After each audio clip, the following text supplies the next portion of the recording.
Hello everyone, ഞാൻ നിഷ.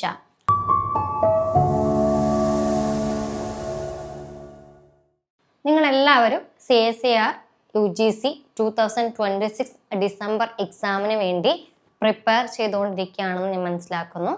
അപ്പം ഈ ഒരു പ്രിപ്പറേഷൻസിൽ അല്ലെങ്കിൽ നമ്മൾ ഏതൊരു എക്സാമും ക്ലിയർ ചെയ്യണം എന്നുണ്ടെങ്കിൽ നമുക്ക് ആദ്യം വേണ്ടത് ഒരു പ്രോപ്പർ പ്ലാനിങ് ആണ്, അല്ലേ? അപ്പം ഇന്ന് മുതൽ 2026 ഡിസംബർ എക്സാം വരെ ടോട്ടൽ എത്ര ദിവസമുണ്ട്, ആ ഉള്ള ദിവസങ്ങൾ എനിക്ക് എത്ര നന്നായിട്ട് യൂട്ടിലൈസ് ചെയ്യാനായിട്ട് സാധിക്കും, എങ്ങനെയാണ് ഞാൻ ഈ എക്സാമിന് വേണ്ടി പ്രിപ്പയർ ചെയ്യേണ്ടത് എന്നതിനെക്കുറിച്ച് ഒരു ക്ലിയർ കട്ട് ഐഡിയ നിങ്ങൾക്ക് വേണം if you are seriously preparing for the exam. Okay, അപ്പം എപ്പോഴും നമുക്ക് സ്വന്തമായിട്ട് ഒരു പ്ലാൻ ഉണ്ടാക്കുന്നതാണ് നല്ലത്. പക്ഷേ ഇൻ കേസ് എവിടെയെങ്കിലും നിങ്ങളൊന്ന് സ്ട്രഗിൾ ചെയ്ത് നിൽക്കുകയാണ്, എനിക്ക് കൃത്യമായിട്ട് ഇതെങ്ങനെ പ്ലാൻ ചെയ്യേണ്ടെന്നൊരു ഐഡിയ കിട്ടുന്നില്ല, അങ്ങനെയുള്ള കുട്ടികൾക്ക് വേണ്ടിയിട്ട് ഞാനൊരു 180 ഡേയ്സ് സ്റ്റഡി പ്ലാനുമായിട്ടാണ് വന്നിരിക്കുന്നത്. അപ്പോൾ ഈ ഒരു 180 ഡേയ്സിൽ CSIR UGC നെറ്റ് എക്സാമിന് വേണ്ടി എങ്ങനെ എനിക്ക് പ്രോപ്പറായിട്ട് ഒരു പ്ലാൻ സെറ്റ് ചെയ്യാനായിട്ട് സാധിക്കും. അപ്പം ഈ ഒരു പ്ലാൻ എന്ന് പറയുന്നത്, അല്ലെങ്കിൽ ഈ ഒരു പ്ലാൻ പ്രകാരം നിങ്ങൾക്കൊന്ന് സെറ്റ് ചെയ്യാൻ സാധിച്ചാൽ ഈ വരുന്ന 2026 ഡിസംബർ CSIR എക്സാം നിങ്ങൾക്ക് കൃത്യമായിട്ട് വ്യക്തമായിട്ട് ആൻസറിലോട്ട് എത്തി ക്ലിയർ ചെയ്യാൻ പറ്റും. ഓക്കെ, എനിവേ പ്ലാനിലോട്ട് കിടക്കാം. അപ്പം നമ്മുടെ ഇപ്പം CCയിൽ CSIR ലൈഫ് സയൻസിൻ്റെ ഒരു ലോങ് ബാച്ച് റണ്ണിങ് ആണ്. അപ്പോൾ നിങ്ങൾ എത്രയും പെട്ടെന്ന് തന്നെ ജോയിൻ ചെയ്യുക. ഇപ്പം ഞാൻ നിങ്ങൾക്കൊരു പ്ലാൻ തരും. അപ്പോൾ ഈ പ്ലാൻ പ്രകാരം നിങ്ങൾക്ക് നിങ്ങളുടെ സ്റ്റഡി സെറ്റ് ചെയ്യാൻ പറ്റട്ടെ. ഇനി നിങ്ങൾക്കൊരു മെന്റർഷിപ്പ് വേണം, ക്ലാസ്സുകൾ പ്രോപ്പറായിട്ട്. ഇപ്പം നിങ്ങൾ സ്വന്തമായിട്ട് പ്രിപ്പയർ ചെയ്യുന്നതും നമുക്കൊരു മെന്റർഷിപ്പോട് കൂടി പ്രിപ്പയർ തമ്മിൽ ഒരുപാട് വ്യത്യാസമുണ്ട്. സോ അങ്ങനെ ഒരു മെന്റർഷിപ്പോട് കൂടി ക്ലാസ്സുകൾ, വീഡിയോ ക്ലാസ്സുകൾ നോക്കി പഠിച്ചുകൊണ്ട് മുന്നോട്ട് പോകാനായിട്ട് ഇപ്പം നമുക്ക് CCയിൽ ഒരു ലോങ് ബാച്ച് റണ്ണിങ് ആണ്. അപ്പം എത്രയും പെട്ടെന്ന് തന്നെ നമ്മുടെ ബാച്ചിൻ്റെ ഭാഗമായിട്ട് മാറുക. ഓക്കെ, അപ്പം എനിവേ നമ്മുടെ പ്ലാൻ എന്ന് പറയുന്നത് ഞാൻ ഇവിടെ ഈ ലെഫ്റ്റ് സൈഡിൽ തന്നേക്കുന്നത് ഓവറോൾ പ്ലാൻ ആണ്. അതായത് ഈ ഒരു 180 ഡേയ്സിൽ നിങ്ങൾക്ക് ഓവറോൾ എന്തൊക്കെ ഉണ്ടായിരിക്കണം. അപ്പം നിങ്ങൾ ആദ്യം പ്ലാൻ ചെയ്യുന്നതിന് മുമ്പായിട്ട് നിങ്ങൾക്ക് മൊത്തമായിട്ടുള്ള ഒരു ഐഡിയ വേണം. ആ ഐഡിയയിൽ എന്തൊക്കെയാണ് വരുന്നത് നോക്കിക്കേ. ഒന്ന്, നിങ്ങൾ ചെയ്യേണ്ട ഒരു കാര്യം എന്ന് പറയുന്നത് സ്ട്രോങ് കൺസെപ്റ്റ് വേണം. അപ്പോൾ നിങ്ങൾക്ക് മൊത്തം നമ്മുടെ സിലബസ് നിങ്ങൾ കണ്ടിട്ടുണ്ടാവണം. അല്ലെങ്കിൽ ഇതുവരെ സ്റ്റാർട്ട് ചെയ്യാത്ത ആൾക്കാരാണെന്നുണ്ടെങ്കിൽ ആദ്യം സിലബസ് ഒന്ന് ഡൗൺലോഡ് ചെയ്യുക. ഇനി ഡൗൺലോഡ് ചെയ്തതിന് ശേഷം നമുക്ക് പഠിക്കുന്ന ഓരോ ടോപ്പിക്കിന്റെയും കൃത്യമായിട്ടുള്ള കൺസെപ്റ്റ് നിങ്ങളുടെ കയ്യിൽ വേണം. ചുമ്മാ വായിച്ചു പോയാൽ പോരാ, കൺസെപ്റ്റ് ക്ലിയർ ആയിരിക്കണം നിങ്ങളുടെ കയ്യിൽ. So build strong concept. എന്താണോ നിങ്ങൾ പഠിക്കുന്നത്, എത്ര ടോപ്പിക്കാണോ നിങ്ങൾ കവർ ചെയ്യുന്നത്, ആ കവർ ചെയ്യുന്ന ടോപ്പിക്കിനെ കുറിച്ചിട്ടുള്ള ഒരു സ്ട്രോങ് കൺസെപ്റ്റ് നിങ്ങളുടെ മൈൻഡിൽ വേണം. ഇനി മാസ്റ്റർ ദി സിലബസ്. അപ്പൊ എത്ര പേപ്പർ ഉണ്ടോ അത്രയും പേപ്പറിന്റെ ഒരു മാസ്റ്ററായിട്ട് മാറുക എന്നുള്ളതാണ്. അതായത് നിങ്ങളൊരു മോളിക്കുലാർ ബയോളജി ആണ് പഠിക്കുന്നതെങ്കിൽ ആ മോളിക്കുലാർ ബയോളജിയുടെ മാസ്റ്ററായിട്ട് മാറുക. ആ മോളിക്കുലാർ ബയോളജിയിൽ നിന്ന് എവിടെ നിന്ന് എങ്ങനെ ക്വസ്റ്റ്യൻ ചോദിച്ചാലും ആൻസർ ചെയ്യാൻ പറ്റുന്ന രീതിയിലുള്ള ഒരു മാസ്റ്ററായിട്ട് മാറുക എന്നുള്ളതാണ് നിങ്ങൾക്ക് ഈ നമ്മൾ ഓവറോൾ 180 ഡേയ്സ് കഴിയുമ്പോൾ നിങ്ങൾ ആയി മാറേണ്ട ഒരു കാര്യം എന്ന് പറയുന്നത്.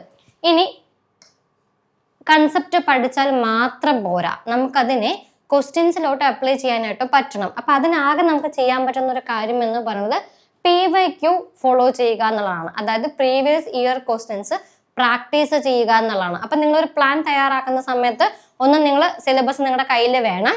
സിലബസിൽ എന്തൊക്കെയാണ് പഠിക്കാനുള്ളതിനെ കുറിച്ചുള്ള ഒരു ഐഡിയ വേണം. ആ സിലബസ് കൃത്യമായിട്ട് ഓരോ കൺസെപ്റ്റും നിങ്ങളുടെ മൈൻഡിൽ കയറ്റിക്കൊള്ളണം. PYQs പ്രാക്ടീസ് ചെയ്യണം. And develop part C application skill. എന്തുകൊണ്ടാണ് പാർട്ട് C എന്ന് മാത്രം എടുത്ത് കൊടുത്തിരിക്കുന്നത്? അപ്പൊ നിങ്ങൾ ക്വസ്റ്റ്യൻ പേപ്പർ അല്ലെങ്കിൽ നിങ്ങൾ മുൻപ് എക്സാം എഴുതിയിരിക്കുന്നതാണെങ്കിൽ നിങ്ങൾക്ക് അറിയായിരിക്കും. ഞാൻ ഇവിടെ റൈറ്റ് സൈഡ് ഒരു എക്സാം പാറ്റേൺ ഞാൻ കൊടുത്തിട്ടുണ്ട്. ഈ എക്സാം പാറ്റേൺ എല്ലാവരും അവെയർ ആണ്. ഇപ്പൊ CSIR എക്സാം എഴുതുന്ന എല്ലാവർക്കും ഈ ഒരു പാറ്റേൺ ശരിക്കും ഇൻട്രൊഡ്യൂസ് ചെയ്യേണ്ട ആവശ്യം വരുന്നില്ല. ബട്ട് എങ്കിൽ പോലും ഞാൻ ഇതിവിടെ കൊടുക്കാൻ കാരണം ഒരു പോയിന്റ് എനിക്ക് നിങ്ങളോട് പറയാനായിട്ടുണ്ട്. നോക്കിക്കേ, പാർട്ട് C എന്ന് പറയുന്നത് the 50% of mark contributed by part C. നിങ്ങൾ ഒരു എക്സാം, അതായത് 200 മാർക്കിൽ നമ്മുടെ 100 മാർക്ക് എന്ന് പറയുന്നത് നമുക്ക് എവിടെ നിന്ന് കിട്ടുന്നതാണ്? പാർട്ട് സിയിൽ നിന്ന് കിട്ടുന്നതാണ്. സോ നിങ്ങൾ പ്രാക്ടീസ് ചെയ്യുന്ന സമയത്ത്, നിങ്ങൾ PYQs ഫോക്കസ് ചെയ്യുന്ന സമയത്ത് നിങ്ങൾ ഈ പാർട്ട് സി, അവിടെയാണ് നമുക്ക് ഈ അനലിറ്റിക്കൽ സ്കില്ല് ചെക്ക് ചെയ്യുന്ന ഒരു പോയിന്റ് എന്ന് പറയുന്നത്. നിങ്ങൾക്ക് കൺസെപ്റ്റ് അറിഞ്ഞാൽ മാത്രം പോരാ, അതിനെ നമ്മൾ ഒരു അപ്ലിക്കേഷൻ ലെവലിൽ കൺസെപ്റ്റ് അപ്രോച്ച് ചെയ്യാനും കൂടെ നിങ്ങളെ കൊണ്ട് സാധിക്കണം. സോ അങ്ങനെ നമുക്ക് പാർട്ട് സി നമ്മൾ ക്ലിയർ ആയിട്ട് നമുക്ക് സെറ്റ് ചെയ്യാൻ പറ്റുമെങ്കിൽ നമുക്ക് സ്കോർ ചെയ്യാനുള്ള ചാൻസസും കൂടുതലാണ്. സോ പാർട്ട് സി ഫോക്കസ് ചെയ്യുക, അതായത് പാർട്ട് സി അപ്ലിക്കേഷൻ സ്കില്ല് ഒന്ന് ഡെവലപ്പ് ചെയ്യുക.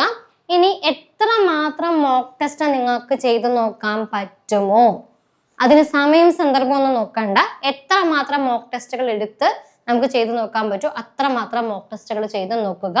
ആൻഡ് ഫൈനലി നിങ്ങളുടെ ഫോക്കസ് എന്ന് പറയുന്നത് JRF ആയിരിക്കണം. നമ്മുടെ ഫോക്കസ് എപ്പോഴും ഹൈ ആവുമ്പോഴേ നമ്മൾ അത്രമാത്രം എഫേർട്ട് ഇടുകയുള്ളൂ, ആ ലെവലിലേക്ക് നമുക്ക് എത്തിപ്പെടാനായിട്ട് സാധിക്കുള്ളൂ. നെറ്റും മതി എന്ന് വിചാരിച്ചുകൊണ്ടിരുന്നാൽ ഒരു പക്ഷേ ഊഹിക്കാവുന്നതേ ഉള്ളൂ. മനസ്സിലാവുന്നുണ്ടോ? ഞാൻ പറയുന്ന പോയിന്റ് നിങ്ങൾക്ക് ക്ലിയർ ആവുന്നുണ്ടെന്ന് വിശ്വസിക്കുന്നു. സോ ഇത്രയും ഉൾപ്പെടുന്നതായിരിക്കണം നിങ്ങളുടെ ഓവറോൾ പ്ലാൻ എന്ന് പറയുന്നത്. കൃത്യമായിട്ടുള്ള കൺസെപ്റ്റ് വേണം, PYQs ചെയ്ത് നോക്കണം, അതുപോലെ പാർട്ട് സി ഫോക്കസ് ചെയ്തിട്ട് വേണം നിങ്ങൾ ചെയ്ത് പഠിക്കാനായിട്ട്. മോക്ക് ടെസ്റ്റ് മാക്സിമം ചെയ്ത് നോക്കുക ആൻഡ് JRF സ്കോർ ഫോക്കസ് ചെയ്യുക. ഓക്കെ, ഇനി ഈ എക്സാം പാറ്റേണിൽ ഇതെല്ലാം നിങ്ങൾക്ക് അറിയാവുന്ന കാര്യം. ഇനി ഇവിടെ എനിക്കൊന്ന് നിങ്ങളെ നോട്ട് ചെയ്യിപ്പിക്കേണ്ട ഒരു പോയിന്റ് എന്ന് പറയുന്നത് ഈ 3 hours എക്സാം എന്നുള്ളതാണ്. ഈ 3 hours എക്സാം എന്ന് പറയാൻ ഞാൻ എടുത്തു കൊടുക്കാനുള്ള കാര്യം എല്ലാവർക്കും അറിയുന്ന ഒരു കാര്യം തന്നെയല്ലേ? അതെ, തീർച്ചയായിട്ടും എല്ലാവർക്കും അറിയുന്ന ഒരു കാര്യമാണ്. പക്ഷേ ഇപ്പൊ നോക്കിക്കോളൂ, ഇപ്പൊ ഞാൻ നിങ്ങൾക്കൊരു CSIR എക്സാമിന്റെ ഒരു ക്വസ്റ്റ്യൻ ഇപ്പൊ ഞാൻ നിങ്ങളോട് ഇന്ന് തന്നിട്ട് എനിക്ക് വൈകുന്നേരത്തിനുള്ളിൽ ഇതിന്റെ ഒരു ആൻസേഴ്സ് ഒന്ന് കണ്ടുപിടിച്ച് തരാൻ പറഞ്ഞാൽ നിങ്ങൾക്ക് ഈസിലി അതിൽ ആൻസറിലോട്ട് എത്താനായിട്ട് സാധിക്കും. അവിടെ ടൈം നമുക്കൊരു പ്രശ്നമല്ല. ടൈം ഉണ്ടെന്നുണ്ടെങ്കിൽ നമുക്ക് എല്ലാത്തിനും ആൻസർ അറിയാം. നമ്മളൊന്ന് കുറച്ച് ഇരുന്നൊന്ന് ആലോചിച്ച് നോക്കിയാൽ നമുക്ക് അതിലോട്ട് ആൻസറിലോട്ട് എത്താനായിട്ട് സാധിക്കും. ബട്ട് നമ്മുടെ ടാസ്ക് എന്ന് പറയുന്നത് വിത്തിൻ ദിസ് 3 hours നമുക്ക് എന്ത് ചെയ്യാൻ പറ്റണം? നമ്മുടെ part A, part B, part സിയിൽ എല്ലാ ക്വസ്റ്റ്യനും വായിച്ച് നമുക്ക് കൃത്യമായിട്ട് ആൻസർ ചെയ്യാൻ പറ്റുന്ന രീതിയിൽ നമ്മൾ സെറ്റ് ആവണം. സോ ഈ ഡ്യൂറേഷൻ അല്ലെങ്കിൽ ഈ ടൈം ബൗണ്ടറിയാണ് പലർക്കും പ്രശ്നമായിട്ട് മാറാറായിട്ടുള്ളത്. മനസ്സിലാവുന്നുണ്ടോ? പുറത്ത് കഴിഞ്ഞ് വന്നിട്ട് പറയാറുണ്ട് അയ്യോ ഇതിന്റെ ആൻസർ ഇതായിരുന്നു എന്നുള്ളത്. സോ അതിനുള്ള റീസൺ എന്ന് പറയുന്നത് നമുക്ക് ആ വിത്തിൻ 3 hours നമുക്ക് ഈ പറഞ്ഞ എല്ലാ ക്വസ്റ്റ്യനും റീഡ് ചെയ്ത് കൃത്യമായിട്ട് ആൻസറിൽ വിത്തിൻ ടൈം നമുക്ക് ആൻസറിലോട്ട് എത്താനായിട്ട് സാധിക്കണം. സോ ആ രീതിയിലുള്ള ഒരു പ്രാക്ടീസാണ് നമുക്ക് വേണ്ടത്. സോ നിങ്ങൾ മോക്ക് ടെസ്റ്റ് ചെയ്യുന്ന സമയത്ത് ആ രീതിയിൽ തന്നെ പ്ലാൻ ചെയ്യണം. ഒരുപാട് ടൈം എടുത്ത് ചെയ്യരുത്. ആ ടൈം ബൗണ്ടറിക്കുള്ളിൽ നിങ്ങൾക്ക് ആൻസറിൽ എത്താൻ പറ്റുന്നുണ്ടോ ഇല്ലയോ എന്നുള്ളതാണ് നമ്മൾ നോക്കേണ്ടത്. അങ്ങനെ ഇല്ല എന്നുണ്ടെങ്കിൽ കൺസെപ്റ്റ് ക്ലാരിറ്റി കുറച്ചുകൂടെ കൂട്ടിയെടുക്കുക, നമ്പർ ഓഫ് ക്വസ്റ്റ്യൻസ് പ്രാക്ടീസ് ചെയ്യുന്നത് കൂട്ടിയെടുക്കുക. ക്ലിയർ ആവുന്നുണ്ട്? ഇതാണ് ഒരു ബേസിക് ഐഡിയ എന്ന് പറയുന്നത്. ഓവറോൾ നിങ്ങൾക്ക് ഇത്രയും കാര്യങ്ങൾ ഉണ്ടാവണം. ഇതാണ് അതിന്റെ ഒരു എക്സാം പാറ്റേൺ എന്ന് പറയുന്നത്. ഇനി ഈ ഒരു 180 ഡേയ്സിനെ നമുക്കൊന്ന് സ്പ്ലിറ്റ് ചെയ്യാം. എങ്ങനെ നമുക്കിത് പ്ലാൻ ചെയ്യാം എന്നുള്ളതിനെ നമുക്കൊന്ന് സ്പ്ലിറ്റ് ചെയ്യാം. ഞാൻ ഇവിടെ ഒരു 6 ഫേസ് ആയിട്ടാണ് ഈ 180 ഡേയ്സിനെ സ്പ്ലിറ്റ് ചെയ്തേക്കുന്നത്. Okay, 6 phase. അപ്പം നിങ്ങൾ ഇപ്പം എക്സാമിന് പ്രിപ്പയർ ആയി, അതായത് എക്സാം എഴുതാൻ തീരുമാനിച്ചു. അപ്പൊ വരുന്ന ഡിസംബർ എക്സാം ഞാൻ എഴുതാനായിട്ട് പോകുകയാണെന്ന് തീരുമാനിച്ചു എന്ന് വിചാരിക്കുക. അപ്പൊ നിങ്ങൾ ആദ്യം ചെയ്യേണ്ടത് ഇപ്പൊ ഈ ഫേസ് നോക്കണ്ട, സ്വന്തമായിട്ടൊന്ന് ആലോചിച്ച് നോക്കൂ നിങ്ങൾ എങ്ങനെയാണ് ഈ എക്സാം എഴുതാനായിട്ട് ഉദ്ദേശിക്കുന്നത് എന്നുള്ളത്. നമ്മൾ ആദ്യം ചെയ്യുന്ന ഒരു കാര്യം എന്താണ്? സിലബസ് ഡൗൺലോഡ് ചെയ്യും. ഈ സിലബസ് കണ്ടാൽ തന്നെ എവിടെ നിന്ന് തുടങ്ങണം, എങ്ങനെ തുടങ്ങണം എന്നതിനെ കുറിച്ച് ഒരു ഐഡിയയും കിട്ടില്ല അല്ലെ? അപ്പൊ നിങ്ങൾ സിലബസ് മാത്രം ഡൗൺലോഡ് ചെയ്ത് വെച്ചോ. ഇനി നിങ്ങൾക്ക് എങ്ങനെ തുടങ്ങാം, പതിയെ വായിച്ചു തുടങ്ങാം അല്ലെ? പക്ഷെ ഈ വായന എന്ന് പറയുന്നത് നമ്മൾ ഓരോ റെഫറൻസ് ടെക്സ്റ്റ് ബുക്കും വായിച്ചു വരിക എന്ന് പറയുന്നത് it's A time consuming process. Okay, ഒരുപാട് ടൈം എടുക്കുന്ന ഒരു പ്രോസസ്സാണ് നമ്മൾ സ്വന്തമായി വായിച്ച് പ്രിപ്പയർ ആവുക എന്നുള്ളതാണ്. അപ്പൊ അങ്ങനെ ഒരു സാഹചര്യത്തിലാണ് നമ്മൾ ഈ പറഞ്ഞ പ്ലാറ്റ്ഫോമിന്റെ സപ്പോർട്ട് തേടുന്നത്. ഓക്കെ, അപ്പം നമ്മളിവിടെ ഈ പറഞ്ഞ വീഡിയോ റെക്കോർഡ് ക്ലാസ് നിങ്ങൾക്ക് അവൈലബിൾ ആവുന്നത് കൊണ്ട് തന്നെ നിങ്ങൾക്ക് കൃത്യമായിട്ട് നിങ്ങൾ പ്ലാൻ ചെയ്യുന്നതനുസരിച്ച് നിങ്ങൾക്ക് ടോപ്പിക് ഡെവലപ്പ് ചെയ്യാനായിട്ട് സാധിക്കും. ഓക്കെ, അപ്പൊ നിങ്ങൾക്ക് ടോപ്പിക്സ് കിട്ടി തുടങ്ങി. ഇനി പ്രോപ്പറായിട്ട് അപ്പൊ നിങ്ങളുടെ കയ്യിൽ സിലബസ് ഉണ്ട്, നിങ്ങൾക്ക് ക്ലാസ്സുകൾ കിട്ടി തുടങ്ങിയിട്ടുണ്ട്, നിങ്ങൾ ടോപ്പിക്കുകൾ പഠിച്ചു തുടങ്ങിയിട്ടുണ്ട്. ഇനി ഫർദർ എന്ത് ചെയ്യും? റിവൈസ് ചെയ്യും. ഇതാണ് ഒരു ബേസിക്കലി നമ്മളൊരു ചെയ്യുന്ന ഒരു കാര്യം എന്ന് പറയുന്നത്. ഇനി ഇതിനെ കുറച്ചും കൂടെ സിസ്റ്റമാറ്റിക്കലി നമുക്ക് പ്ലാൻ ചെയ്യാം. അപ്പം ഈ പറഞ്ഞ 180 ഡേയ്സ് പ്ലാനിൽ നമ്മുടെ ഫേസ് 1 എന്ന് പറയുന്നത് ഒരു ഫൗണ്ടേഷൻ ഉണ്ടാക്കിയെടുക്കുക എന്നുള്ളതാണ്. അവിടെ ഒരു സ്റ്റാർട്ടിങ് ട്രബിൾ ഉണ്ടാവും നിങ്ങൾക്ക്, അല്ല നിങ്ങൾ തുടങ്ങാൻ പോകുന്നേ ഉള്ളൂ. അപ്പോൾ ഒരു സ്റ്റാർട്ടിങ് ട്രബിൾ ഉണ്ടാവും. ആ ട്രബിൾ ഒന്ന് മാറ്റിയെടുക്കുക എന്നുള്ളതാണ് നമ്മുടെ ഫസ്റ്റ് ഫേസ് നമുക്ക് ചെയ്യാനായിട്ട് സാധിക്കുക. So the phase 1 is the foundation. അത് ഓൾമോസ്റ്റ് ഒരു 30 ഡേയ്സിൽ ആ 30 ഡേയ്സിൽ നമ്മൾ ചെയ്യേണ്ട ഒരു കാര്യം എന്ന് പറയുന്നത് ഒന്ന് സിലബസ് നന്നായിട്ട് മനസ്സിലാക്കണം.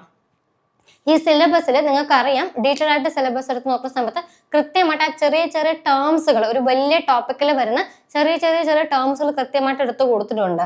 അപ്പൊ നിങ്ങൾക്കൊരു ടോപ്പിക്ക് ചോദിക്കുമ്പോൾ തന്നെ അതിന്റെ സബ് ടോപ്പിക്സ് ഇന്ന ടോപ്പിക് ആണെന്ന് നിങ്ങളുടെ മൈൻഡിൽ വരണം. ഓക്കെ, സോ ആ രീതിയിൽ നിങ്ങൾ സിലബസ് കൃത്യമായിട്ട് മനസ്സിലാക്കി വെച്ചേക്കണം. ഇനി ബിൽഡ് ദ ബേസിക്സ്. നമ്മൾ എത്ര വലിയ കാര്യങ്ങൾ പഠിച്ചാലും നമുക്ക് ബേസിക് ഇല്ലെങ്കിൽ നമുക്ക് കണക്ട് ചെയ്യാൻ വളരെ ബുദ്ധിമുട്ടായിരിക്കും. അപ്പൊ ഓരോ ടോപ്പിക്കിന്റെയും കുറിച്ചിട്ടുള്ള ഒരു ബേസിക്സ് ഐഡിയ നിങ്ങളുടെ കയ്യിൽ വേണം. ഫോർ എക്സാമ്പിൾ ഇപ്പോൾ ബയോമോളിക്യൂൾസ് ആണ് നിങ്ങൾ പഠിക്കുന്നതെങ്കിൽ ആ ബയോമോളിക്യൂൾസ് ഏതൊക്കെയാണ് ബയോമോളിക്യൂൾസ്, അതിന്റെ ബോണ്ട് എങ്ങനെയാണ്, അതിന്റെ സ്ട്രക്ചർ എങ്ങനെയാണ്, ബേസിക് ക്ലാസിഫിക്കേഷൻ ആണ്. നമ്മൾ വലിയ പ്രോസസ് മെറ്റബോളിക്സ് ഒക്കെ പഠിച്ചു വെക്കും, പക്ഷെ ഈ ഒരു ബേസിക് ഐഡിയ നമുക്ക് ഇല്ലാണ്ടായി പോകും. സോ ആ ഒരു ബേസിക്സ് നിങ്ങൾക്ക് വേണം. And create A study plan. അപ്പൊ ആദ്യത്തെ ഒരു മാസത്തിൽ നിങ്ങളുടെ കയ്യിൽ കൃത്യമായിട്ട് ഈ 180 days കഴിയുമ്പോൾ നിങ്ങൾ എങ്ങനെയാണ് ഈ എക്സാമിന് മുമ്പ് വരെയുള്ള നിങ്ങളുടെ പ്ലാൻ എന്താണെന്നുള്ളതിനെ കുറിച്ചുള്ള ഒരു കൃത്യമായിട്ടുള്ള ഒരു ഐഡിയ 1 to 30 daysനുള്ളിൽ ഉണ്ടാക്കി എടുക്കാം. അപ്പൊ ഈ 1 to 30 days വരെ ഈ വെറും ബേസിക്സ് കൊണ്ടാണോ ഇരിക്കാൻ ഉദ്ദേശിക്കുന്നത്? അല്ല, നമുക്ക് ആക്ച്വലി നിങ്ങൾക്ക് അറിയാം ഒരു 13 to 14 പേപ്പേഴ്സ് ആണ് നമുക്ക് CSIR എക്സാമിന് ചോദിക്കുന്നത്. അപ്പൊ ഇത്രയും പേപ്പേഴ്സിന്റെ ഒരു ബേസിക്സ് എന്ന് പറയുന്നത് ടൈം കൺസ്യൂമിങ് പ്രോസസ്സ് തന്നെയാണ്. മനസ്സിലാവുന്നുണ്ടോ? സോ അതുകൊണ്ടാണ് അത്രയും ദിവസം നമ്മൾ ഈ പറഞ്ഞ സിലബസ് മനസ്സിലാക്കാനും ബേസിക്സ് മനസ്സിലാക്കാനും ഒരു പ്ലാൻ. അപ്പൊ പഠിച്ച് തുടങ്ങുമ്പോഴേ നിങ്ങൾക്ക് പ്രോപ്പർ ആയിട്ടുള്ള ഒരു പ്ലാനിങ്ങിലോട്ട് നിങ്ങൾ എത്തുള്ളൂ. ഓക്കെ, അപ്പം വിത്തിൻ 1 month നമുക്ക് ഈ വക കാര്യങ്ങളെല്ലാം സെറ്റ് ചെയ്യാം. And phase 2 concept building. നമ്മളിവിടെ ഓൾറെഡി ഒരു ബേസിക്സ് ഉണ്ടാക്കി വെച്ചിട്ടുണ്ട്. ഇപ്പൊ ഞാൻ പറഞ്ഞ പോലെ ബയോകെമിസ്ട്രി ഒന്ന് സ്റ്റാർട്ട് ചെയ്യാന്ന് വിചാരിക്കുക. ഇപ്പൊ ബയോകെമിസ്ട്രിയുടെ നിങ്ങൾ എല്ലാ പേപ്പറിന്റെ ബേസിക്സ് വേണം, ഞാൻ ഒരു പേപ്പർ വെച്ച് പറയാം. ഇപ്പൊ ബയോകെമിസ്ട്രി സ്റ്റാർട്ട് ചെയ്തെന്ന് വിചാരിക്കാം. അപ്പൊ ബയോകെമിസ്ട്രിയിൽ ഏതൊക്കെ ബയോമോളിക്യൂൾസ് ആണ് ഉള്ളത്, ആ ബയോമോളിക്യൂൾസിന്റെ ഒരു ബേസിക് സ്ട്രക്ചർ എന്താണ്, ഇപ്പൊ പ്രോട്ടീൻ ആണെങ്കിൽ പ്രോട്ടീൻ, കാർബോഹൈഡ്രേറ്റ് ആണെങ്കിൽ കാർബോഹൈഡ്രേറ്റ്, ലിപ്പിഡ് ആണെങ്കിൽ ലിപ്പിഡ്, ഇതിന്റെ ഒക്കെ ഒരു ബേസിക് സ്ട്രക്ചർ എങ്ങനെയാണ്, അവർ തമ്മിലുള്ള ബോണ്ടുകൾ എങ്ങനെയാണ്, എത്ര types of biomolecules, I mean ഇപ്പൊ കാർബോഹൈഡ്രേറ്റ് ആണെങ്കിൽ അതിന്റെ ഒരു ക്ലാസിഫിക്കേഷനെ കുറിച്ചുള്ള ഒരു ഐഡിയ, ലിപ്പിഡിനെ കുറിച്ചുള്ള അതിന്റെ ക്ലാസിഫിക്കേഷനെ കുറിച്ചുള്ള ഒരു ഐഡിയ, അതിന് തന്നെ ഒരു സമയം വേണം കേട്ടോ. സോ ആ ഒരു ബേസിക്സ് ഉണ്ടാക്കി എടുക്കുക എന്നുള്ളതാണ് നമ്മൾ ആദ്യത്തെ ഫേസിൽ ചെയ്യുന്നത് എല്ലാ ടോപ്പിക്കിന്റെയും. ഇനി രണ്ടാമത്തെ ഫേസ് എത്തുന്ന സമയത്ത് നമ്മൾ കൺസെപ്റ്റ് ബിൽഡ് ചെയ്യുകയാണ്. അപ്പൊ ഇതിനെ കുറെ കൂടെ നമ്മൾ എക്സ്റ്റെൻഡ് ചെയ്ത് പോവുകയാണ്. അപ്പം ഈ പറഞ്ഞ നമ്മൾ നേരത്തെ ഉണ്ടാക്കി വെച്ച ബയോമോളിക്യൂൾ സ്ട്രക്ചറിൽ നിന്ന് അവരുടെ റോളിലോട്ട് കിടക്കാം. ഇപ്പൊ ഫോർ എക്സാമ്പിൾ കാർബോഹൈഡ്രേറ്റ് ആണെങ്കിൽ അത് നമുക്ക് എനർജി ജനറേഷൻ ആണ് അല്ലേ. സോ ആ എനർജി ജനറേഷനിൽ അല്ലെങ്കിൽ ആ മെറ്റബോളിസം, ഓരോ പ്രോസസ്സും മെറ്റബോളിസം തന്നെ ഒരുപാട് പ്രോസസ്സ് നമുക്ക് ഡിസ്കസ് ചെയ്യാനായിട്ടുണ്ട്. അപ്പൊ ഓരോ പ്രോസസ്സും എങ്ങനെയാണ് നടക്കുന്നത്, അപ്പൊ നമ്മൾ നമ്മുടെ കയ്യിലുണ്ടായിരുന്ന ഒരു കൺസെപ്റ്റിനെ ഒന്നുകൂടെ ബിൽഡപ്പ് ചെയ്തെടുക്കണം. സോ അതാണ് നമ്മുടെ സെക്കൻഡ് ഫേസ് എന്ന് പറയുന്നത്. And deep study of all core topics. നമ്മുടെ എല്ലാ ടോപ്പിക്സിന്റെ ബേസിക്സ് ഒന്നും ഉണ്ടാക്കി വെച്ചിട്ടുണ്ടായിരുന്നു. ഇനി ആ ബേസിക്സിൽ നിന്ന് നമ്മളൊന്ന് എക്സ്റ്റെൻഡ് ചെയ്ത് പോകണം. ഒരു ടോപ്പിക് കഴിഞ്ഞ് അടുത്ത ടോപ്പിക്കിലോട്ട് പോവുകയല്ല, നമ്മൾ പഠിക്കാൻ ഉദ്ദേശിക്കുന്ന, കവർ ചെയ്യാൻ ഉദ്ദേശിക്കുന്ന എല്ലാ ടോപ്പിക്കിന്റെയും ഒരു ബേസിക്സ് നമ്മൾ ഉണ്ടാക്കിയെടുത്തു. അതിനെ ഒന്നുകൂടി ഡീപ്പ് സ്റ്റഡി നടത്തുകയാണ് നമ്മൾ രണ്ടാമത്തെ ഫേസിൽ ചെയ്യുന്നത്.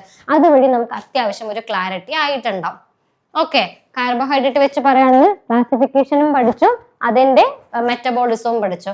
അപ്പൊ നമുക്ക് കുറച്ചും കൂടെ ഇൻഡെപ്ത് ആയില്ലേ കാര്യങ്ങൾ. ഇനി ഫേസ് 3. Phase 3 advanced concept. ഈ ഫേസ് 3 എത്തുമ്പോഴേക്കും നമ്മൾ എന്ത് ചെയ്യണം, നമ്മുടെ സിലബസ് കംപ്ലീറ്റ് ചെയ്യണം. അപ്പൊ ബയോകെമിസ്ട്രി ആണെങ്കിൽ ഇവിടെ സ്റ്റാർട്ട് ചെയ്തു, ഇവിടെ നമ്മൾ സിലബസ് ഒന്നുകൂടെ ഒന്ന് എക്സ്റ്റെൻഡ് ചെയ്തു. തേർഡ് ഫേസ് ആകുമ്പോഴേക്കും നമ്മൾ ബയോകെമിസ്ട്രി കംപ്ലീറ്റ് ചെയ്തിരിക്കണം. ഓക്കെ, അപ്പൊ കുറച്ചും കൂടി അഡ്വാൻസ്ഡ് ടോപ്പിക്സ് എന്ന് പറയുമ്പോൾ ഇപ്പൊ നമ്മൾ കാർബോഹൈഡ്രേറ്റ് കഴിഞ്ഞു, അതിൽ ന്യൂക്ലിയോടൈഡ്, ഈ കാർബോഹൈഡ്രേറ്റ് മെറ്റബോളിസം ഒക്കെ നിങ്ങൾ ചെറിയ ക്ലാസ് തൊട്ടേ പഠിക്കുന്നതായിരിക്കും. പക്ഷെ നമ്മൾ ഈ എക്സാമിന് പ്രിപ്പയർ ചെയ്യുന്ന സമയത്ത് നമുക്ക് അവിടെ അമിനോ ആസിഡിന്റെ മെറ്റബോളിസം, ന്യൂക്ലിയോടൈഡിന്റെ മെറ്റബോളിസം ഒക്കെ പഠിക്കാനുണ്ട്. അപ്പൊ അതൊക്കെ കുറച്ചും കൂടി ഇൻഡെപ്ത് ആയിട്ട് പോയി, കാര്യങ്ങൾ കുറച്ചും കൂടി എക്സ്റ്റെൻഡ് ചെയ്ത് പോയി. സോ ആ വക ടോപ്പിക്സ് എല്ലാം തന്നെ നമുക്ക് തേർഡ് ഫേസിൽ കംപ്ലീറ്റ് ചെയ്യാം. ഓൾമോസ്റ്റ് ഒരു 115 daysനുള്ളിൽ നമ്മൾ ഈ പറഞ്ഞ ടോപ്പിക് എല്ലാം കംപ്ലീറ്റ് ചെയ്യാം. ഇനി അതിനോടൊപ്പം തന്നെ ശ്രദ്ധിക്കേണ്ട ഒരു കാര്യം എന്ന് പറയുന്നത് വീക്ക് ഏരിയാസ്. ഇപ്പൊ നിങ്ങൾ ഇവിടെ എത്തുമ്പോഴത്തേക്കും നിങ്ങൾ ഓൾമോസ്റ്റ് ഒരു ഹോൾ സിലബസ് കംപ്ലീറ്റ് ചെയ്തെന്ന് വിചാരിക്കുക. ഓക്കെ, ഒരു ടോപ്പിക്കിന്റെ എല്ലാ ടോപ്പിക്കും കവർ ചെയ്യണം. ഫോർ എക്സാമ്പിൾ ഒരു ടോപ്പിക്കിന്റെ ഹോൾ ടോപ്പിക്ക് കംപ്ലീറ്റ് ചെയ്തെന്ന് വിചാരിക്കുക. പക്ഷെ ഇങ്ങനെ കംപ്ലീറ്റ് ചെയ്യുമ്പോഴും നിങ്ങൾ പഠിക്കുന്ന സമയത്ത് നിങ്ങൾക്ക് മനസ്സിലാവും ഏതോ ഒരു ടോപ്പിക്ക് എനിക്കത് മനസ്സിലാക്കാനുള്ള ഒരു ബുദ്ധിമുട്ടുണ്ട്, അല്ലെങ്കിൽ അതിൽ നിന്നും ചോദിക്കുന്ന ചോദ്യങ്ങൾ എനിക്ക് ആൻസർ ചെയ്യാനുള്ള ഒരു ബുദ്ധിമുട്ടുണ്ട് എന്നുള്ളൊരു ഐഡിയ വരും. ഓക്കെ, സോ ആ ഒരു വീക്ക് ഏരിയാസ് ഒന്ന് കണ്ടുപിടിച്ച് വെച്ച്, കാരണം നമുക്ക് പിന്നീട് അതൊന്നുകൂടെ ഫോക്കസ് ചെയ്ത് പഠിക്കാനായിട്ടുണ്ട്. സോ ആ പറഞ്ഞ ഫോക്കസ് ഏരിയാസ് ഒന്ന് കണ്ടുപിടിച്ച് ആ ഏരിയയിലോട്ട് കുറച്ചും കൂടെ സമയം സ്പെൻഡ് ചെയ്ത് പഠിക്കുക. എല്ലാവർക്കും എല്ലാ സബ്ജക്റ്റും ഒരുപോലെ പഠിക്കണം പറ്റണമെന്ന് നിർബന്ധമില്ല. സോ ആ ഒരു സാഹചര്യത്തിൽ നമ്മുടെ വീക്ക് പോയിന്റ് ഏതാണോ എന്ന് മനസ്സിലാക്കി, അത് നമുക്ക് സിലബസ് കംപ്ലീറ്റ് ചെയ്യുമ്പോഴേ മനസ്സിലാവുള്ളൂ, തുടക്കത്തിൽ മനസ്സിലാവില്ല. സോ സിലബസ് കംപ്ലീറ്റ് ചെയ്യുമ്പോൾ നമുക്ക് ആ വീക്ക് പോയിന്റ് മനസ്സിലാവും, അത് കണ്ടെത്തി അതിൽ ഫോക്കസ് ചെയ്ത് കുറച്ചുകൂടി നന്നായിട്ട് പഠിക്കുക എന്നുള്ളതാണ്. ഇനി ഫേസ് 4. ഫേസ് 4 എത്തുമ്പോഴത്തേക്കും നമ്മൾ സിലബസ് ഓൾമോസ്റ്റ് കംപ്ലീറ്റ് ചെയ്തു അല്ലേ, ഒരു പരിധി വരെ നമ്മൾ സിലബസ് കവർ ചെയ്തു.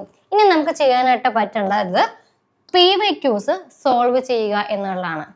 അപ്പൊ നിങ്ങൾക്ക് ഒരു പാറ്റേൺ കുറെ കൂടെ പിടികിട്ടും, ഏതൊക്കെ പാറ്റേണിലാണ്. അതായത് അപ്പൊ നിങ്ങൾക്ക് നിങ്ങളുടെ മൈൻഡിൽ ഒരു ഐഡിയ കൊണ്ട് വേണം നിങ്ങൾ PYQ ചെയ്യാനായിട്ട്.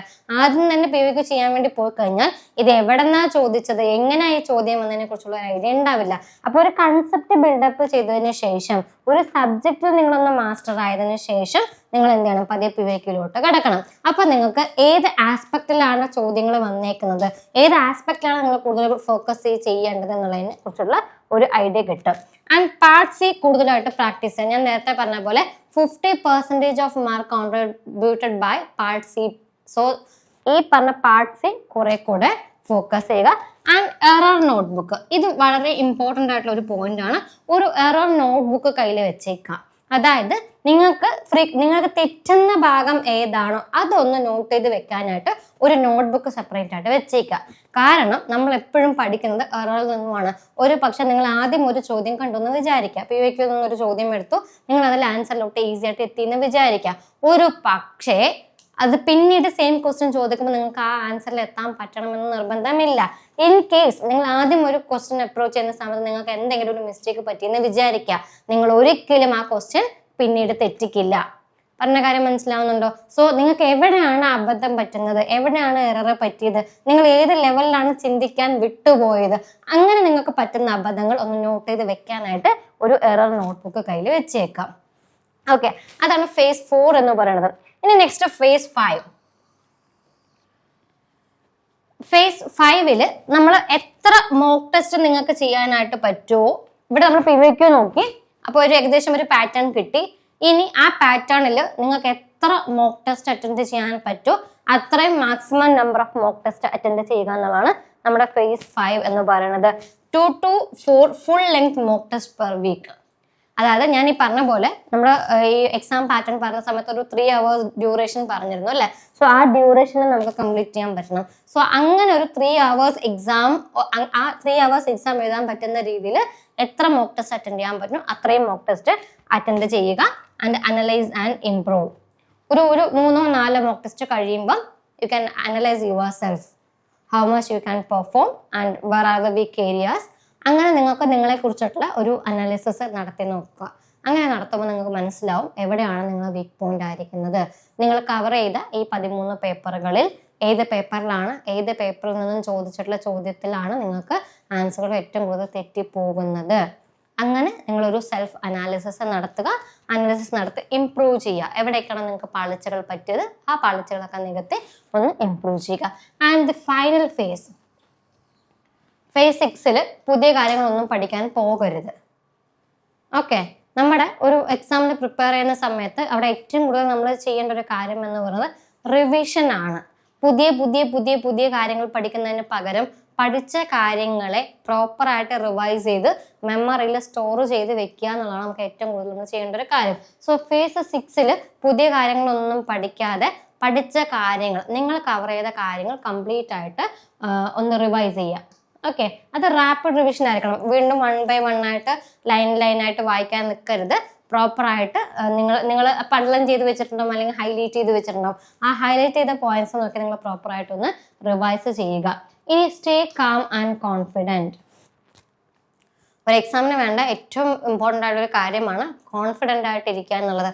ഒത്തിരി ടെൻഷൻ അടിക്കാൻ പോയി കഴിഞ്ഞാൽ ഓട്ടോമാറ്റിക് ആയിട്ട് നിങ്ങളുടെ എക്സാമിൻ്റെ റിസൾട്ടിനെ ബാധിക്കും. അപ്പം നിങ്ങൾ പ്രോപ്പറായിട്ട് പ്രിപ്പയർ ചെയ്ത് കഴിഞ്ഞാൽ ഓട്ടോമാറ്റിക് നിങ്ങൾക്ക് ആ ഒരു കോൺഫിഡൻസും കൂടെ വരും. ഇൻ കേസ് ഒരു ടെൻഷൻ വരികയാണെന്നുണ്ടെങ്കിൽ നിങ്ങൾ നിങ്ങളുടെ ബോഡിനെ കാമായിട്ട് വെക്കുക. അല്ലെങ്കിൽ നിങ്ങൾക്ക് എന്ത് ചെയ്ത് നിങ്ങളുടെ ബോഡിനെ കാമാക്കി നിർത്താൻ പറ്റും, നിങ്ങളുടെ മൈൻഡിനെ കാമാക്കി നിർത്താൻ പറ്റും, അതൊന്ന് ഫോളോ ചെയ്തേക്കും. അപ്പോൾ ടെൻഷൻ അടിക്കുന്നു അതിനെ എൻ്റെ വഴിക്ക് വിടാൻ വേണ്ടി നിൽക്കരുത്. സോ നമ്മൾ കാം ആൻഡ് ക്വയറ്റ് ആയിട്ട് ഇരിക്കുന്നതും കോൺഫിഡൻ്റ് ആയിട്ട് ഇരിക്കുന്നതും നമ്മുടെ എക്സാമിന് ഒരുപാട് നമ്മളെ ഹെൽപ്പ് ചെയ്യും. അപ്പോൾ ഈ പൊതുവെ അവസാനത്തെ നാളുകളിൽ, അതായത് 180 ഡേയ്സിലോട്ട് എടുക്കുന്ന സമയത്ത് ഓട്ടോമാറ്റിക്കായിട്ട് ഉണ്ടാകുന്ന ഒരു ടെൻഷൻ വരും, സ്വാഭാവികമാണ്. പക്ഷെ അതിനെ ഒന്ന് കൺട്രോൾ ചെയ്ത് കോൺഫിഡൻ്റ് ആയിട്ട് എക്സാം അറ്റൻഡ് ചെയ്യുക എന്നാണ് നിങ്ങൾക്ക് ആകെ ചെയ്യാൻ പറ്റുന്ന ഒരു കാര്യം. സോ ഇതാണ് ഒരു 180 ഡേയ്സിൻ്റെ പ്ലാൻ എന്ന് പറയുന്നത്. ഓക്കെ, സോ നമ്മൾ സ്റ്റാർട്ട് ചെയ്തത് സിലബസ് ഒന്ന് ഡൗൺലോഡ് ചെയ്തു, ആ സിലബസിന് ഒന്ന് ഫെമിലിയാരിറ്റി ഉണ്ടാക്കിയെടുത്തു, ഏതൊക്കെ ടോപ്പിക്സ് ആണ് ചോദിക്കാൻ സിലബസിൽ ഉൾപ്പെടുത്തിയിരിക്കുന്നുള്ളതിന്റെ കാര്യം മനസ്സിലാക്കി, എല്ലാ ടോപ്പിക്കുകളുടെയും ഒരു ബേസിക്സ് ഡെവലപ്പ് ചെയ്തെടുത്തു. പതിയെ നമ്മൾ ആ ബേസിക്സിൽ നിന്ന് കോർ ടോപ്പിക്കിൽ നിന്ന് കുറച്ചൊന്ന് എക്സ്റ്റെൻഡ് ചെയ്തെടുത്തു. അടുത്ത ഫേസിൽ ആ സിലബസ് ഒന്ന് കംപ്ലീറ്റ് ചെയ്ത് അതിന്റെ അഡ്വാൻസ് ടോപ്പിക്സ് എല്ലാം തന്നെ നമ്മൾ കവർ ചെയ്തു. അപ്പൊ തേർഡ് ഫേസോട് കൂടി നമ്മുടെ സിലബസ് കംപ്ലീഷൻ കഴിഞ്ഞു. ഫോർത്ത് ഫേസ് എത്തുന്ന സമയത്ത് നമ്മൾ PYQ കടന്നു. ആൻഡ് PYQ നോക്കുന്ന സമയത്ത് നമ്മൾ ഈ പറഞ്ഞ എററുകൾ നോട്ട് ചെയ്ത് വെക്കുന്നു, ഈ ഫ്രീക്വന്റ്ലി ആസ്ക്ഡ് ക്വസ്റ്റ്യൻസ് ഏത് ഏരിയ എന്നാണ് നോട്ട് ചെയ്ത് വെക്കുന്നു, അങ്ങനെ ഒരു അനാലിസിസ് ചെയ്ത് വെക്കുന്നു. ഇനി ഫേസ് 5 എത്തുമ്പോൾ മോക്ക് ടെസ്റ്റ് മാക്സിമം, അതായത് ആ ഡ്യൂറേഷനിൽ നമുക്ക് ചെയ്യാൻ പറ്റുന്ന രീതിയിൽ നമ്മളെ തന്നെ ഒന്ന് പ്രിപ്പയർ ചെയ്തെടുക്കണം. സോ ഫേസ് 5 നമ്മൾ റിപ്പീറ്റഡ് ആയിട്ടുള്ള മോക്ക് ടെസ്റ്റ് ചെയ്ത് വിത്തിൻ ടൈം നമ്മൾ എക്സാം കംപ്ലീറ്റ് ചെയ്യുന്ന രീതിയിൽ എല്ലാ ക്വസ്റ്റ്യനും റീഡ് ചെയ്ത് നമുക്കറിയാവുന്ന ചോദ്യത്തിൽ നമ്മൾ ഉറച്ചു നിന്ന് കൃത്യമായിട്ട് ആ അവറിൽ കംപ്ലീറ്റ് ചെയ്യാൻ മാത്രം നമ്മൾ പ്രിപ്പയർ ആവുന്നു. ആൻഡ് ലാസ്റ്റ് ഫേസിൽ നമ്മൾ ഓവറോൾ റിവൈസ് ചെയ്യുന്നു, കാം ആൻഡ് ക്വൈറ്റ് കോൺഫിഡന്റ് ആയിട്ടിരിക്കുന്നു, എക്സാം അറ്റൻഡ് ചെയ്യുന്നു. ഇതാണ് ഒരു 180 ഡേയ്സിന്റെ പ്ലാൻ എന്ന് പറയുന്നത്. ഇനി ഈ 180 ഡേയ്സ് എന്നുള്ളത് നിങ്ങൾക്ക് നമ്മളെപ്പോഴും സ്റ്റാർട്ട് ചെയ്യുമ്പോൾ ഇന്ന് എനിക്ക് എന്താണ് ചെയ്യാനായിട്ട് സാധിക്കുക, ഈ ഒരു മാസം കഴിഞ്ഞ് ചെയ്യാനുള്ളൊരു പ്ലാൻ എന്നതിനേക്കാൾ ഉപരി ഓരോ ദിവസവും നിങ്ങൾ എഴുന്നേക്കുന്ന സമയത്ത് ഇന്ന് എനിക്ക് എന്ത് കംപ്ലീറ്റ് ചെയ്യാൻ പറ്റും, ആ ഒരു പ്ലാനും കൂടെ ഉണ്ടെങ്കിൽ ഈ 180 ഡേയ്സ് പ്ലാൻ എന്ന് പറഞ്ഞാൽ ഈസിലി വർക്ക് ആവും. ഓക്കെ, നമുക്ക് പൊതുവെ ഒരു സ്വഭാവം ഉണ്ട് നാളത്തേക്ക് മാറ്റി വെക്കാനുള്ള ഒരു ടെൻഡൻസി അല്ലേ. ഇന്നിപ്പം എന്തെങ്കിലും ഒരു ഫംഗ്ഷൻ വന്നു അല്ലെങ്കിൽ വേറെ എന്തെങ്കിലും കാര്യം വന്നു, ഓട്ടോമാറ്റിക്കലി നമ്മൾ അടുത്ത ദിവസത്തേക്ക് മാറ്റി വെക്കാനുള്ള ടെൻഡൻസി ഉണ്ട്. സോ അങ്ങനെ ഒരു കാര്യത്തിലോട്ട് പോവാതെ ഇന്ന് ഞാൻ കംപ്ലീറ്റ്, അതിപ്പോ എന്ത് സംഭവിച്ചാലും ഞാൻ എവിടെ പോയാലും ഇന്ന് ചെയ്ത് തീർക്കേണ്ട കാര്യം ഞാൻ ഇന്ന് തന്നെ ചെയ്ത് തീർക്കും എന്നുള്ളൊരു ഐഡിയ ഉണ്ടെങ്കിൽ അത് കൃത്യമായിട്ട് ഈ പറഞ്ഞ 180 ഡേയ്സ് പ്ലാനിൽ നിങ്ങൾ അത് ഹെൽപ്പ് ചെയ്യും. അപ്പൊ നമുക്കൊരു ഡെയിലി പ്ലാൻ വേണം. അപ്പൊ ആ ഡെയിലി പ്ലാനിൽ നമ്മൾ നോക്കിക്കേ, മിനിമം നമുക്കൊരു 5 മണിക്കൂറെങ്കിലും പഠിക്കാനായിട്ട് നിങ്ങൾ മാറ്റി വെക്കണം. മിനിമം, മാക്സിമം നിങ്ങൾക്ക് എത്ര വേണമെങ്കിലും യൂസ് ചെയ്യാം. മിനിമം ഒരു 5 മണിക്കൂറെങ്കിലും നിങ്ങൾ പഠനത്തിന് വേണ്ടി മാറ്റി വെക്കണം. അതിൽ 2 hours എന്ന് പറയുന്നത് കൺസെപ്റ്റ് സ്റ്റഡിയാണ്. ഇപ്പൊ നിങ്ങൾ സ്റ്റാർട്ടിംഗ് ആണ് അല്ലെ, പുതിയ ടോപ്പിക് പഠിക്കാൻ തുടങ്ങിയിട്ടേ ഉള്ളൂ. സോ ആദ്യത്തെ 2 മണിക്കൂർ നിങ്ങൾക്ക് പുതിയ ടോപ്പിക്കുകൾ പഠിക്കാനായിട്ട് യൂസ് ചെയ്യാം. ആൻഡ് ദ 1 hour MCQസോ PYQസോ, എപ്പോഴും PYQs നിങ്ങൾ ഒരുപാട് ഹെൽപ്പ് ചെയ്യുന്ന ഒരു ഫാക്ടറാണ്. കാരണം അങ്ങനെയുള്ള ക്വസ്റ്റ്യൻ ഡിസ്കസ് ചെയ്യുമ്പോഴാണ് കുറെ കൂടെ നമുക്ക് കൺസെപ്റ്റ് ഉള്ളത്. ഒരു പക്ഷെ നിങ്ങൾക്ക് മുകളിൽ പഠിച്ച അതേ കൺസെപ്റ്റുമായിട്ട് കണക്ട് ചെയ്തിട്ടുള്ള കുറച്ച് ക്വസ്റ്റ്യൻസ് പ്രാക്ടീസ് ചെയ്ത് നോക്കാം. സോ അങ്ങനെ ഒരു 1 hour MCQs പ്രാക്ടീസ് ചെയ്ത് നോക്കാം. And 1 hour MCQ part C focus ചെയ്തിട്ടുള്ള ഒരു പ്രാക്ടീസ്. കാരണം ഒരു അനലിറ്റിക്കൽ തിങ്ക് ചെയ്ത് ഒരു ക്വസ്റ്റ്യൻ അപ്രോച്ച് ചെയ്യാൻ ഇച്ചിരി ഡിഫിക്കൽട്ടാണ്. അപ്പൊ അത് സ്റ്റാർട്ടിങ്ങിലേ തുടങ്ങിക്കോളൂ. ഒരു പാർട്ട് C ഫോക്കസ് ചെയ്തിട്ടുള്ള ഒരു 1 hour നോക്കുക. ഇനി എല്ലാവരും അവോയ്ഡ് ചെയ്യുന്ന ഒരു പോർഷനാണ്, പ്രത്യേകിച്ച് ലൈസൻസ് ഫോക്കസ് ചെയ്യുന്ന ആൾക്കാർ അവോയ്ഡ് ചെയ്യുന്ന ഒരു പോർഷനാണ് പാർട്ട് A എന്ന് പറയുന്നത്. പക്ഷെ അത് വിടരുത്. പാർട്ട് A നമുക്കൊരു പ്രോപ്പർ ആയിട്ടുള്ള ഒരു ഐഡിയ കിട്ടിയാൽ ഈസി ആയിട്ട് അവിടെ നമുക്ക് കാണാതെ പഠിക്കേണ്ടി വരുന്നില്ല, ഒരുപാട് എഫേർട്ട് ഇടേണ്ടി വരുന്നില്ല. ആ ടെക്നിക്ക് മാത്രം ഒന്ന് കിട്ടിയാൽ മതി അല്ല, ആ ന്യൂമറിക്കൽ സ്കില്ല് മാത്രം ഒന്ന് കിട്ടിയാൽ മതി. സോ ആ പാർട്ട് എയും കൂടെ ഒന്ന് പ്രാക്ടീസ് ചെയ്ത് ഡെയിലി ഒരു 1/2 മണിക്കൂർ വെച്ച് ഒന്ന് പ്രാക്ടീസ് ചെയ്ത് നോക്കുക. അപ്പൊ നിങ്ങൾക്ക് മോസ്റ്റ്ലി പാറ്റേൺസ് സിമിലർ ആയിട്ട് കാണാറുണ്ട്. അപ്പൊ നമുക്ക് ആ ഒരു പാറ്റേൺ കിട്ടിക്കഴിഞ്ഞാൽ ഈസിലി സ്കോർ ചെയ്യാൻ പറ്റുന്ന ഒരു ഏരിയ കൂടെയാണ് പാർട്ട് A എന്ന് പറയുന്നത്. So part A completely avoid ചെയ്യുന്ന പരിപാടി നിർത്തിയിട്ട് കുറച്ച് സമയം ഒരു 1/2 മണിക്കൂറെങ്കിലും പാർട്ട് Aക്ക് വേണ്ടി മാറ്റി വെക്കുക. And the remaining 30 minutes revision and notes. Of course revision ഇല്ലാതെ ഒന്നും തന്നെ മുന്നോട്ട് പോവില്ല. സോ എവറി ഡേ ആ ഒരു 30 minutes റിവിഷന് വേണ്ടി മാത്രമായിട്ട് മാറ്റി വെക്കുക. ഓക്കെ, അങ്ങനെ നമുക്ക് ഒരു ദിവസം ഒരു 5 മണിക്കൂറെങ്കിലും പഠിക്കാനായിട്ട് മാറ്റി വെക്കാം. 2 മണിക്കൂർ കൺസെപ്റ്റ് പഠിക്കാം, 1 മണിക്കൂർ PYQ ചെയ്ത് നോക്കാം, 1 മണിക്കൂർ പാർട്ട് Cക്ക് വേണ്ടി മാത്രമായിട്ട് മാറ്റി വെക്കാം, ഒരു 1/2 മണിക്കൂർ പാർട്ട് Aക്ക് ഫോക്കസ് ചെയ്യാം, പിന്നെയുള്ള ഒരു 1/2 മണിക്കൂർ റിവൈസ് ചെയ്ത് നോക്കാം. ഇതൊരു ഡെയിലി പ്ലാൻ ആണ്. ഇനി നിങ്ങൾക്ക് വീക്ക്ലി പ്ലാനും വെക്കാം. വീക്ക്ലി പ്ലാൻ എന്ന് പറയുമ്പോൾ നോക്കിക്കേ, Monday to Friday നിങ്ങൾ എന്തൊക്കെ പ്ലാൻ ചെയ്യണം എന്നുള്ളത് നിങ്ങൾക്ക് ഒരു വീക്ക്ലി പ്ലാൻ ആയിട്ടും വെക്കാം. Monday to Friday നമ്മുടെ വീക്ക് ഡേയ്സിൽ നിങ്ങൾക്ക് എന്ത് ചെയ്യാം, കൺസെപ്റ്റ് ലേണിങ്ങും ഈ പറഞ്ഞ MCQs പാർട്ട് C പാർട്ട്, അതായത് ഈ പറഞ്ഞ കാര്യങ്ങൾ മുഴുവൻ എല്ലാ ദിവസവും Monday to Friday പ്രോപ്പർ ആയിട്ട് ഫോക്കസ് ചെയ്യാം. ഇനി സാറ്റർഡേ വരുന്ന സമയത്ത് നിങ്ങൾക്ക് യൂണിറ്റ് ടെസ്റ്റുകൾ, നിങ്ങൾ പഠിച്ച ഓരോ യൂണിറ്റിന്റെയും ടെസ്റ്റുകൾ ചെയ്ത് നോക്കാം. അതേപോലെ വീക്ക് ഏരിയാസ് മാത്രമായിട്ടൊന്ന് റിവൈസ് ചെയ്യാനായിട്ട് എവറി സാറ്റർഡേ മാറ്റി വെക്കാം. ഇനി സൺഡേ നോക്കുകയാണെങ്കിൽ ഒരു ഫുൾ ലെങ്ത് ടെസ്റ്റ് ചെയ്ത് നോക്കാം. ഈ 3 hours തന്നെ ഫുൾ ലെങ്ത് ടെസ്റ്റ് ചെയ്ത് നോക്കാം. PYQs, പിന്നെ ഞാൻ നേരത്തെ പറഞ്ഞതുപോലെ ഒരു എറർ ബുക്ക് കൂടെ വെച്ച് അതിലും കൂടെ നോട്ട് ചെയ്ത് വെക്കാം. ഇങ്ങനെ നിങ്ങൾക്ക് ഒരു വീക്ക്ലി പ്ലാൻ വെക്കാം. ഇപ്പോൾ 180 ഡേയ്സ് പ്ലാൻ കംപ്ലീറ്റ് ആവണമെന്നുണ്ടെങ്കിൽ you must have every day plan or every week plan. ഈ എവറി ഡേ പ്ലാനും എവറി വീക്ക് പ്ലാനും വർക്ക് ആകുമ്പോഴാണ് ഈ 180 ഡേയ്സ് പ്ലാൻ എന്നുള്ളൊരു പ്ലാൻ വർക്ക് ആവുള്ളൂ. സോ ക്ലിയർ ആയെന്ന് വിചാരിക്കുന്നു. ആൻഡ് സക്സസ് ഫോർമുല, പ്രത്യേകിച്ച് ഫോർമുല ഒന്നുമില്ല, ഈ പറഞ്ഞ കാര്യങ്ങൾ കൃത്യമായിട്ട് ഫോളോ ചെയ്യുക എന്ന് മാത്രമേ ഉള്ളൂ. സോ സ്ട്രോങ് കൺസെപ്റ്റ് ഉണ്ടാക്കിയെടുക്കുക, PYQസും MCQസും മാക്സിമം പ്രാക്ടീസ് ചെയ്യുക, ഒരു സെൽഫ് അനാലിസിസ് നടത്തുക. നമ്മുടെ വീക്കസ്റ്റ് പോയിന്റ് ഏതാണ്, നമ്മുടെ വീക്ക് ഏരിയാസ് ഏതാണ്, എവിടേക്കാണ് നമുക്ക് അബദ്ധങ്ങൾ പറ്റുന്നത്, അതിനെക്കുറിച്ചൊരു സെൽഫ് അനാലിസിസ് നടത്തുക. ഫ്രീക്വന്റ്ലി റിവൈസ് ചെയ്യുക. എത്ര തവണ, ഫ്രീക്വന്റ് റെഗുലർലി റിവൈസ് ചെയ്യുക. നിങ്ങൾക്ക് എത്ര തവണ നിങ്ങൾ പഠിച്ച കാര്യങ്ങൾ റിവൈസ് ചെയ്യാൻ പറ്റുമോ അത്ര തവണ റിവൈസ് ചെയ്യുക. Definitely you can achieve JRF. Okay, അത്രയേ ഉള്ളൂ. സോ എഗെയിൻ ഇവിടെ ഒരു ഇത് കൊടുത്തിട്ടുണ്ട്, സെയിം കാര്യങ്ങൾ. Short notes, high weightage topics നിങ്ങൾക്ക് ഫോക്കസ് ചെയ്യാം. PYQs സോൾവ് ചെയ്യുക. Mock test, stay positive and confident ആയിട്ടിരിക്കുക. നമ്മൾ ട്രൈ ചെയ്തിട്ടുണ്ടെങ്കിൽ തീർച്ചയായിട്ടും, നമ്മൾ ഇടേണ്ട എഫേർട്ട് ഇട്ടിട്ടുണ്ടെങ്കിൽ തീർച്ചയായിട്ടും JRF എന്ന സ്വപ്നം നിങ്ങൾക്ക് സാധിക്കാനായിട്ട് അല്ലെങ്കിൽ നിങ്ങൾക്ക് കിട്ടാനായിട്ട് സാധിക്കും. And sleep well and stay healthy. നന്നായിട്ട് ഉറങ്ങുക, പ്രത്യേകിച്ച് എക്സാമിൻ്റെ തലേ ദിവസം. നന്നായിട്ട് ഉറങ്ങുക.